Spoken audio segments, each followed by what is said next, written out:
국회 입법데이트의 이익선입니다. 직장인들이 가장 싫어하는 요일, 아마도 월요일이겠죠. 그래서 월요병이라는 단어도 생겨났을 텐데요. 월요일이 행복해지는 법안이 국회에 제출돼 관심을 끌고 있습니다. 이른바 해피 먼데이를 지정하자는 이 국민의 휴일에 관한 법률안 오늘 살펴볼 거고요. 또 하나의 법안이 마련되어 있습니다.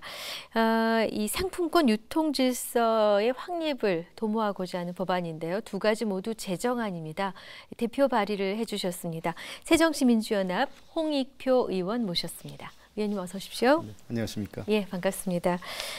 일명 해피 먼데이 법안이라는 이름을 갖고 있는데 발의를 하셨습니다. 네. 법안을 제안하시게 된 특별한 계기가 있으셨는지 발의하시기까지의 과정이 궁금합니다. 네.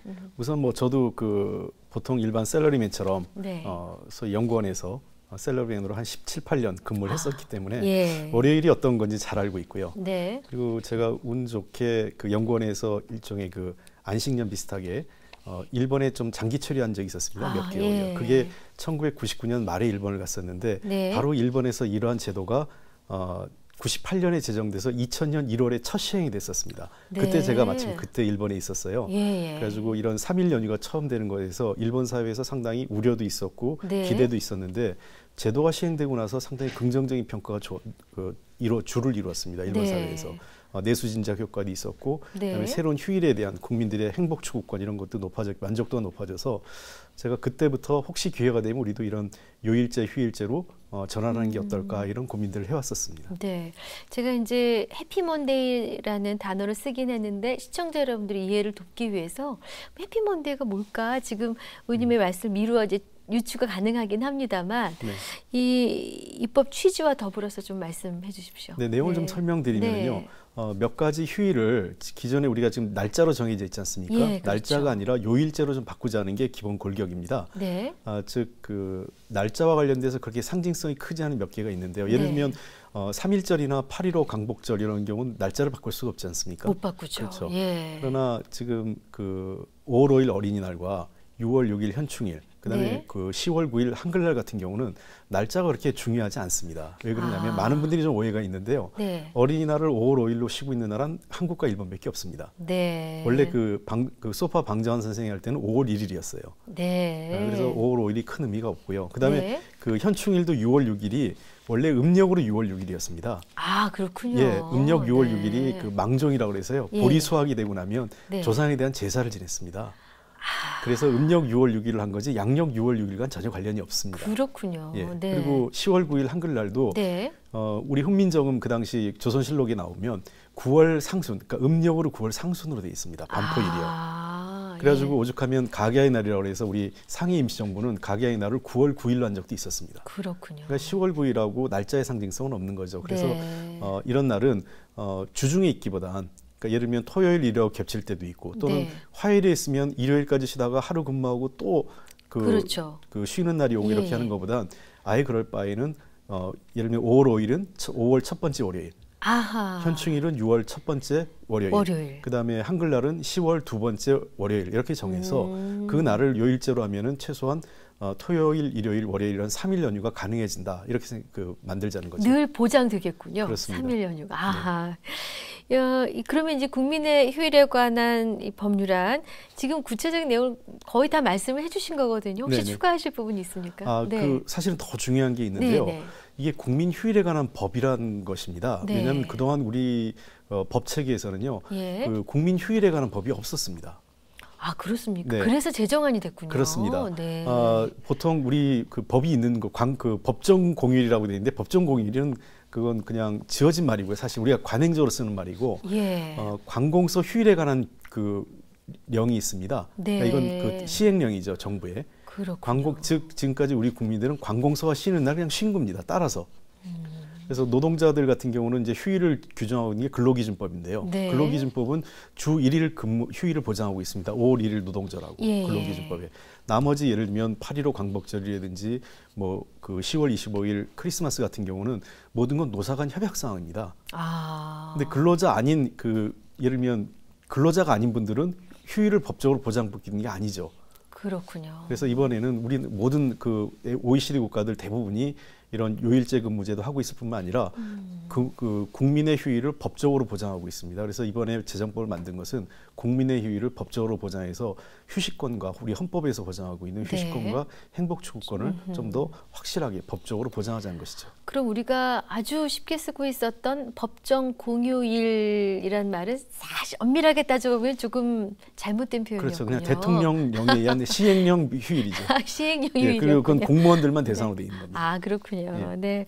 그러면 이제 언뜻 듣게 대체휴일제라는 게 있지 않습니까? 예. 대체휴일제하고 해피먼데이하고 언뜻 비슷해 보이기도 하는데 어떤 차이가 있습니까? 우선은 제가 이 법안에 모든 대체휴일제를 포함해서 모든 내용을 한꺼번에 담고 있었습니다. 예. 담았습니다. 네. 재정법이기 때문에요. 예. 근데 대체휴일과 그 해피먼데이가 좀 다른 것은 지금 대체휴일제는 그 추석, 그다음에 설날, 그리고 어린이날 이 세 가지에만 적용을 하고 있죠. 아, 그렇죠. 예, 네. 그래서 일요일과 겹쳤을 때 하루를 더 추가적으로 쉬게 돼 있는 겁니다. 네. 근데 제가 만든 해피먼데이 제도라는 것은 어린이날과 현충일, 그다음에 그 한글날을 월요일로 정했기 때문에 이거는 예를 들면 주중에 어린이날이 주중에 있으면은 아무 그냥 이 대체휴일제 관련이 없이 그냥 쉬는 거죠. 수요일이나 목요일 날 있으면. 그렇죠. 네, 근데 이렇지 않고 5월 첫 번째 월요일 하면 일단 3일 연휴가 만들기 때문에 이건 최근에 교육부 추세하고도 맞습니다. 교육부도 학교마다 자율학기제를 보장해서요. 예. 그러니까 특정 그 시간에 그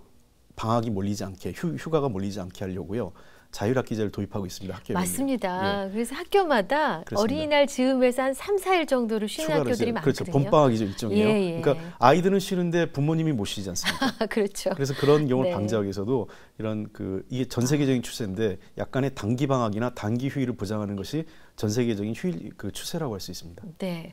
근데 이제 그 뭐 대체휴일제에서 추석, 뭐 설, 어린이날 얘기 됐었고 우리 지금 네. 의원님께서 말씀하신 날에도 어린이날이 포함이 되는데 어버이날도 좀 지정해야 되는 게 아니냐 이런 목소리도 꽤 많이 있는 것 같은데요. 혹시나 이 제정안 입안하실 때 고려를 해보셨는지요? 고려는 했습니다. 네. 당연히 5월 달은 가정의 달이기 때문에 부부의 날도 있고 여러 가지 날이 가족과 관련된 날이 많이 있는데 어버이날을 휴일로 지정하자는 의견이 일부 있었고 또 관련 법안이 제출돼 있기도 합니다. 다른 의원께서요. 그러나 우선 이건 좀 사회적 합의가 좀 필요하고요. 왜냐하면 휴일 자체를 절대적 일수를 늘리는 거기 때문에 제 그 해피먼데이법, 그러니까 국민 휴일에 관한 법에서는 휴일을 절대적 그 휴일을 늘린 것은 아니기 때문에 기존의 휴일을 효율적으로 재배치한 거죠. 그렇죠. 예, 그런 거하고 차이가 있어서 휴일을 하루 늘리는 것은 조금 더 이것은 그 산업계나 경제계 또는 노동계하고의 충분한 대화가 필요하다는 측면에서 저는 중장기적으로 사회적 합의가 되면 휴일을 하루 이틀 정도도 늘리는 건 문제가 아니라고 생각하기 때문에 다만 이번 법에는 그런 제가 사회적 합의나 그런 논의 협의를 제가 충분히 못했기 때문에 어버이날을 반영하지 못했습니다. 네, 뭐 휴일 재배치법이 아니라 해피먼데이라고 하니까 훨씬 더 기분 좋게 들리거든요. 예.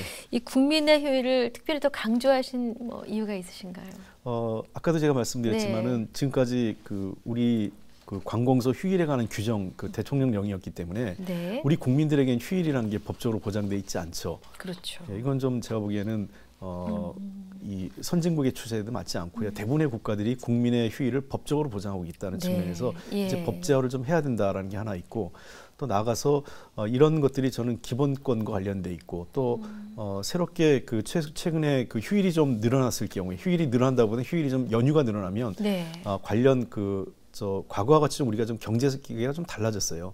그러니까 일을 많이 하는 것도 중요하지만 일을 제대로 효율적으로 하는 게 더 중요한 시대가 됐고 또 이 휴일과 관련된 관광 서비스업도 중요해졌기 때문에 이번 해피먼데이법을 만들 때에는 그런 여러 가지 것들, 그러니까 국민의 휴식, 그다음에 새로운 변화된 경제 구조에 따른 휴일의 효율적 활용, 그다음에 더 나아가서 이러한 것들을 좀 국민들이 안정적으로 예측 가능한 연휴를 보장해 준다. 이런 것이 큰 의미를 갖고 있지 않나 생각합니다. 더불어서 뭐 지방 경제 활성화에도 도움도 되고 소비도 좀 더 많이 하실 수 있을 것 같고 좋은 점들이 마구 떠오르는데 근데 기업 입장에서 보면은 이게 마냥 찬성할 일만은 아닐 텐데요.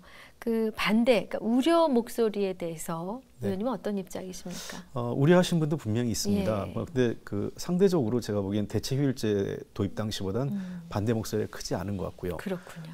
우선 이미 대체휴일제는 도입이 된 상태고 아까 제가 한번 말씀드린 것처럼 휴일 자체를 절대적으로 늘리는 게 아니고 연휴로 만드는 거기 때문에 제가 보니까 대부분의 기업들 입장에서는 주중에 휴일이 있는 것보다 이렇게 몰아서 쉬는 게 차라리 낫다. 예, 경영의 그 노동 관리나 노무 관리라든지 경영에 훨씬 더 차라리 효율적이지 않느냐 이런 생각도 있고요. 네. 또 일본 같은 경우도 이 그 해피먼데이 제도가 도입된 이후에 연간 2조 엔 이상의 효과, 우리 돈으로 하면 20조 원이죠. 아유, 그렇습니까? 예, 네. 2조 엔 정도의 그 관련 내수 진작 효과가 있었다고 그럽니다. 네. 물론 뭐 그런 것들은 되게 그 저 경제 효과라는 게 약간 부풀려지는 것도 있고 하기 때문에 좀 직책 뭐 이렇게 계산해 보기 나름이 있지만은 네. 저는 충분히 내수 산업 진작에도 효과가 있을 것으로 아까 말씀하신 것처럼 지방 경제라든지 관광 산업 네. 또 관련 서비스업 분야에는 새로운 그 기회를 성장의 기회를 제공할 수 있지 않나 생각합니다.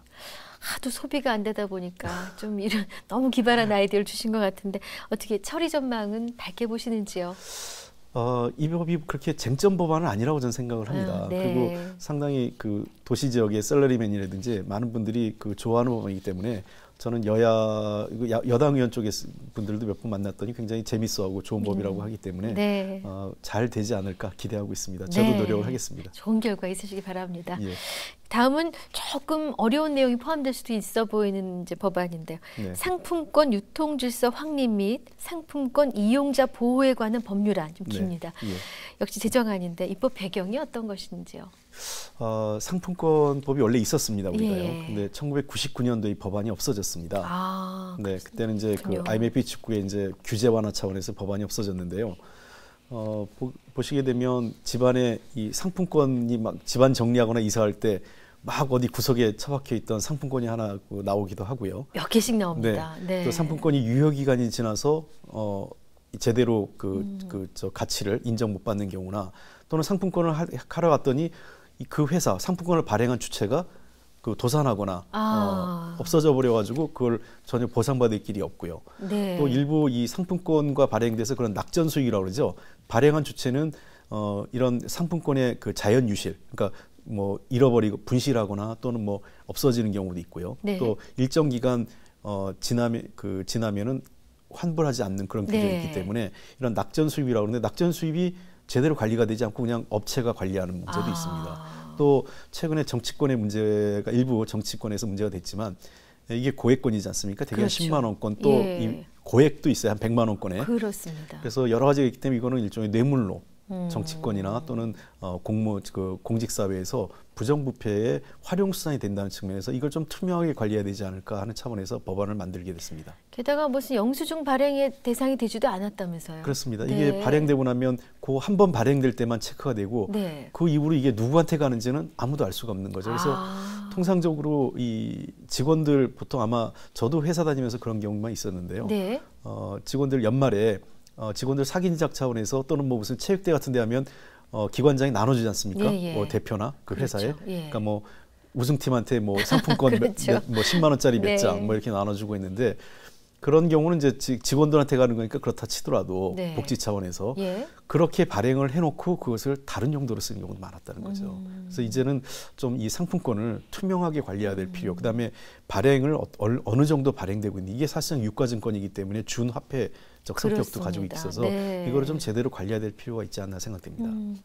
그러면 이 상품권 유통법안에 담긴 핵심 내용, 제정안이라 좀 내용이 다루어진 내용이 많을 예, 테지만 많이 있습니다. 핵심적인 내용 좀 알려주십시오. 예, 우선은 첫째는 제일 먼저 강조한 거는 상품권 발행에 대해서 그 기준을 좀 명확하게 한 것입니다. 지금까지는 네. 이 법안의 핵심은 상품권 발행하는 회사 주체가 일정한 그 자본 규모라든지 매출 네. 뭐 이런 예. 것들을 고려해서 한도를 좀 정하려고 하는 거고요.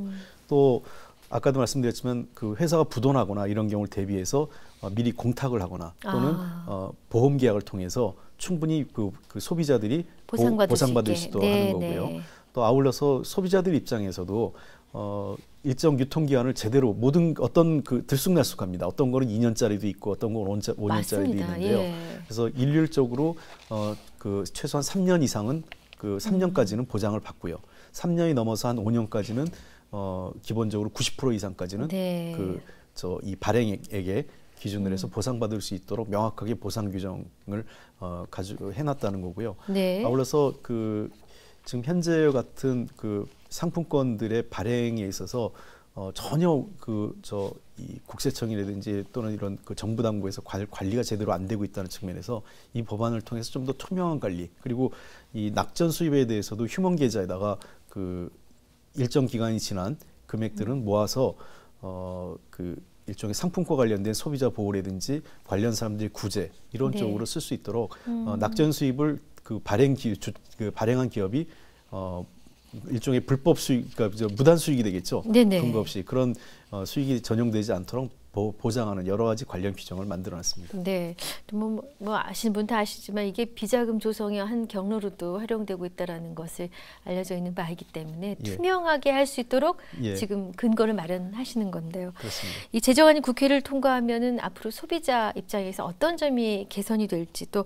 상품권 유통 질서에는 어떤 변화가 올지 추측해 보셨죠? 예, 우선 가장 소비자한테 중요한 거는 안정적으로 이 상품권을 사용할 수 있다는 거죠. 예를 들면 발행한 회사가 대개 물론 뭐 대형 유통회사, 뭐 흔히 아는 대형 백화점 같은 그 상품권은 안정적으로 관리를 할 수 있겠지만 그렇지 않은 상품 같은 경우는 언제 그 주체가 망하면 그냥 휴지 조각처럼 되니까요. 그래서 이거를 공탁 제도나 또는 관련 보험을 들 경우에는 안정적으로 액면가를 보장받을 수 있다라는 거고요. 그다음에 두 번째는 유통기한을, 그러니까 유통기간 기한을 분명히 해놨기 때문에 3년까지는 확실하게 보장받고 3년이 넘었을 경우에도 5년까지는 발행액의 한 90%까지는 최대 보장받을 수 있도록 저희가 제도적으로 보장했다는 측면에서 소비자 입장에서는 훨씬 더 지금까지보다 안정적으로 상품권을 보장받는 거죠. 과거에는 지금까지는 전부 다 이 약관에 의해서 이루어지는데 약관은 들쑥날쑥돼 있고 굉장히 발행 주체, 그러니까 그 발행 기관에게 유리하게 약관이 적용돼 있기 때문에 이게 지금 소비자 보호 중심으로 해서 이 분쟁의 주요 대상이 상품권이 갈수록 지금 분쟁이 늘어나고 있습니다. 그래서 그런 거를 방지한다는 측면에서 소비자 이용에 굉장히 저는 안정성을 높였다는 게 첫 번째고, 앞으로 저는 이 유통 질서에서도 상당한 변화가 있을 거로 생각됩니다. 사실 우리가 다른 나라에 비해서 상품권이 대단히 많이 발행되고 있고요. 이게 제대로 관리가 잘 안 되고 있습니다. 그러다 보니까 예를 들면 이런 거죠. 모 백화점, 그 대형 유통회사의 상품권 같은 경우는 백화점에서뿐만 아니라 관련 여러 유통기관에서 다 씁니다. 그렇죠. 뭐 주유소에서도 쓸 수 있고 거의 현금이나 마찬가지이기 때문에 이것은 일종의 국가의 화폐 관리에도 부담을 주고 있고, 그 화폐량에 있어서요. 그다음에 두 번째는 소위 그게 그 공정거래에도 중대한 문제를 제기하고 있습니다. 그러니까 대형 유통마켓 같은 경우는 그러한 상품권 발행을 통해서 중소 유통기관, 그러니까 예를 들면 재래시장이라든지 좀 더 중소 자영업 상공인들에게 상당한 부담을 주게 되는 거죠. 그럴 수 있겠네요. 그러니까 예를 들면 우월적지를 활용한 독점적 상품권이 내가 상품권을 받게 되는 순간 그 해당 기관을 모든 걸 활용할 수 있기 때문에 외국에서는 이렇게 무분별하게 발행하지는 않고 있습니다. 그렇군요. 네. 모든 상품권이 해당이 됩니까? 일단은 종이 형태로 발행하는 것을 중심으로 하고 있습니다. 역시 이제 좋은 결과가 있었으면 하는 바람이 생깁니다. 의원님께서는 또 국회 일본군 위안부 문제 대책 소위원회 위원장으로 활동하고 계신데 최근 들어 안타까운 소식이 연이어 들리고 있습니다. 우리 김달선, 김회한 할머니께서 이제 별세하셨죠. 그렇습니다. 점점 그 수가 줄어들고 있어서 안타까운데 일본의 사죄를 받아낼 시간이 정말 얼마 없습니다. 이 문제에 대한 해법 어디 있습니까? 좀 상당히 답답한데요. 지금 아시다시피 그 일본 대사관, 그 종로에 있는 일본 대사관 앞에서 그 수요 집회, 그 위안부 할머니들과 관련 정신대 대책협의회가 91년도부터 해서 지금 시위가 지금까지도 매주 수요일마다 있고요. 저도 지금 한 달에 한 번씩은 그 집회에 좀 참석을 하고 있는데 지금 지금 한 3년, 4년쯤 돼가고 있는데 그동안 하나도 일본 정부의 입장이 바뀐 게 없습니다. 물론 그 중간에 고노다마도 있었고 그 무라야마 그 다마도 그 선언도 있었지만 실제로 그 내용의 핵심은 일본 정부, 일본 군부에 의해서 이루어졌던 전쟁 범죄라는 것을 무라야마 다마나 고노다마에서 인정을 하고 있음에도 불구하고 사실 그에 따른 일본 정부의 배상을 하지 않고 있거든요. 다만 이거를 그냥 그 일본 정부가 출연한 그 시민들이 관리하는 시민단체가 관리하는 기금을 통해서 아시아 기금이라 여성 기금이라고 그러죠. 이 기금을 통해서 해결하려고 하다 보니까 그 근본적인 난항에 부딪혀 있습니다. 우선 그 제가 만나본 그 위안부 할머니들 대부분은 금전적 문제가 아니라 일본 정부의 정확한 사과가 선행돼야 된다고 생각하시는 거죠. 그래서 저는 일본 정부가 그 사과를 해야 되고 관련 그에 따른 법적 배상을 해야 되는데 이것이 일본 정부가 독자적으로 하기 어렵다면 한국, 일본 필요하면 유엔과 관련된 국제기구와 같이 공동으로 이 문제를 조사를 해서 그 조사 기구의 공동의 기구에 의해서 나온 결과를 한일 양국이 수용하는 형태가 하는 건 어떨까 이런 생각도 가지고 있습니다. 그리고 아울러서 한일 정상이 만나야 될 때가 됐죠. 65년 국교 정상화된 이후에 지금 50여 년이 지금 흘렀는데요. 국교 정상화 이후에 양국 관계가 이렇게 나쁜 적은 거의 없었습니다. 저는 정상회담은 좋은 얘기도 할 수 있고 나쁜 얘기도 할 수 있는 거죠. 정상회담을 통해서 저는 불편하더라도 위안부 문제에 대해서 양국 정상이 진지하게 이 문제는 좀 논의해야 될 때가 되지 않았나 생각을 하고 있습니다. 자, 끝으로 짤막하게 향후 입법 계획 있으시면 알려주십시오. 입법 국회의원의 뭐 당연한 책무가 입법이기 때문에 저는 기본적으로 그 최근에 제가 관심을 갖고 있는 것은 사회적 약자를 포함한 관련 법들, 지금 최근에 그래서 무기계약자의 그 무기근로자라든지 무기계약 근로자 이런 부분에 대한 차별 대우 없는 것들에 대한 걸 많이 하고 있고요. 아울러서 지금 제가 산업자원통상위원회에 있기 때문에 그 중소기업, 그 중소자영업자들이 굉장히 어렵습니다. 최근 메르스 때문에 굉장히 이분들이 힘든데요. 이런 중소상공인과 자영업자들이 조금 더 지금보다는 그 경제 활동에 좀 도움을 받을 수 있도록 동반 성장과 관련된 법안, 그 다음에 중소 재래시장 또는 그런 어떤 대형 유통마켓의 횡포수 조금이라도 막을 수 있는 관련 법안을 계속 준비 중에 있습니다. 짧은 시간 동안에 많은 중요한 내용을 다뤄주셨습니다. 의원님 감사합니다. 고맙습니다. 국회 입법데이트 오늘은 새정치민주연합 홍익표 의원과 함께했습니다. 시청해주신 여러분 고맙습니다.